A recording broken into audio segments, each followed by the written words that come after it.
My name is Robin Hayden, coming to you from the great state of Georgia, the city of Atlanta, and I wanted to weigh in on President Obama's speech last Tuesday.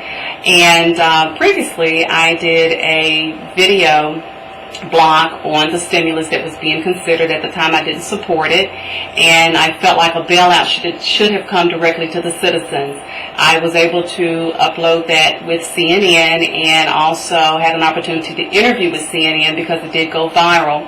And so I wanted to follow up with this regarding the speech that President Obama delivered last week. He talked about the stimulus and how it was going to create 3.5 million new jobs. And really those jobs are going to go to helping to fix the infrastructure of the United States that has been neglected throughout the years. Also, he talked about the budget and proposing that 95% of the taxpayers would receive a tax cut, bringing us back to the era of FDR when it was the New Deal, but now basically this is the New Deal and everything. And I think that definitely that's needed since everyone is hurting. He talked about accountability and transparency, and they have now created a new website called www.recovery.gov. An opportunity to visit the website, great website, gave me a lot of insight as to how they're spending the stimulus money, and also gives you, the citizen, an opportunity to provide your feedback regarding what is being done with the money. He talked also about reforming the regulatory system as it relates to banking, and that is definitely needed. Just want to spend a few seconds on this particular item, specifically talking about AIG, and people are probably wondering, why are we having to pour more money into AIG? And we're having to pour $180 billion into AIG. And the reason being is because AIG is huge. It's like an octopus, many tentacles that reach out into many industries. But specifically as far as the financial industry, AIG, and basically they're the American International Group, and they provided mortgage-backed security insurance to the banking system regarding insuring mortgages against default. So since we have an unprecedented amount of foreclosures, a lot of banks are filing claims with AIG, and so now AIG is having to pay those claims. Unfortunately, AIG did operate out of through some loopholes and everything, and also it's really not right or really not a good thing for one company to have such an impact on one industry that it can bring that industry to its knees. That is unacceptable, my fellow citizens. That's unacceptable, So therefore, we definitely need reform, swift reform. Reform that will reward as well as punish those that operate outside of the guidelines. Also, he talked about energy and clean, renewable energy being a priority. And I wholeheartedly support that, because that would help stem the effect of runaway power prices. I think that everyone should have a solar panel on top of their house, as well as a wind turbine in their backyard if needful.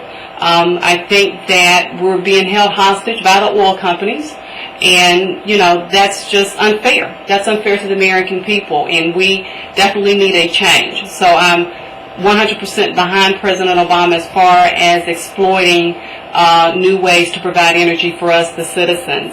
Also talked about health care and creating a universal health care system that focuses on preventive care. And personally, I have a stake in that because I don't have insurance. I haven't had insurance in about 2 years. So I've had to, negotiate with my doctors, negotiate with my primary care physician, my optometrist, as well as my dentist regarding my care, not having insurance. So it would really be great to have insurance, if nothing else, to cover preventive care. So I'm definitely looking forward to some great information coming out of the Health Summit that's being held in Washington this week as I speak, talked about education and the need for more innovative programs, and I have to agree. Our graduation high school dropout rate is rising, especially among minorities, your African Americans and your Latinos. You have a high incident of people that are functionally illiterate, coming out. They cannot read and write, and that is very unfortunate. So we need programs that specifically help different educational needs, especially in the urban sector. Also, he mentioned about us returning to our values as a nation, and I have to agree with that. We were once the powerhouse, the leader. We set the tone globally, and we've lost some of that credibility globally. We really have, and we need to get back to that. Struggling democracies, they look to us. They look to us for leadership. They look to us as the example. And so we really need to be that example. Overall, what I got out of the tone of the message that President Obama was trying to convey was a sense of urgency, as well as he hears us, Main Street, and that he has a plan that he wants to implement. And all of the plan may or may not work, but he's willing to take that risk. He's willing to take a risk for change, and I think that's great. I was visiting a website a couple of days ago, and it had on there a question said, did I regret voting for President Obama? And I have to say, no, I don't. I don't regret voting for him at all. I voted for change, and I supported wholeheartedly the Obama and Biden ticket and the Democratic Party 100%.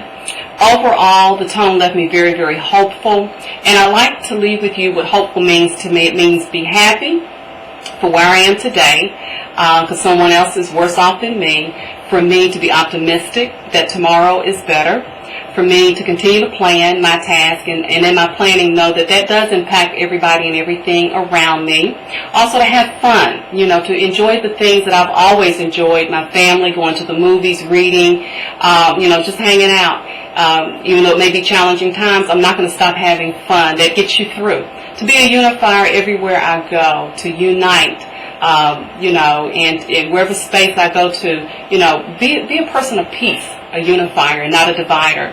And then last, learn the lessons from the past and take those lessons, make them part of my fabric, and then implement those lessons that I've learned in the past.